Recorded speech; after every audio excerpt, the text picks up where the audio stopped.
চাচা লাগেনি তোমার? হ্যাঁ বাপ, দেখতে পারিনি, এজন্য পড়ে গেলাম। চাচা একটু দেখে শুনে আসতে হয় না? ও বাপ, দেখে শুনেই তো আসছিলাম। বাপ, পেটের খিদার জন্য মানুষের দাঁড়ে দাঁড়ে ঘুরে বেড়াই, দুইটা কিছু খাই দিবা বাপ? চাচা তুমি ভিক্ষে করে বেড়াইছো, তোমার ছেলে পিলে তোমার খাতে যায় না? না বাপ, আমার ছেলে পিলেরা আমার দেখে না বাপ। ওরাম ছেলে পিলে দুনিয়ায় বাইসে থাকে তো না থাকাই ভালো।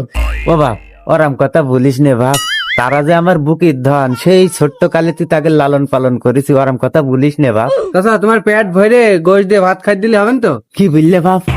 তোমার কথা শুনে যে আমার কলিজাটা ঠান্ডা হয়ে গেল বাপ। হ্যাঁ বাপ, দিয়ে দিনই চাইতে ভাত খাই। খালি চাচা এদের দিন সকাল সকাল চলে আসবা।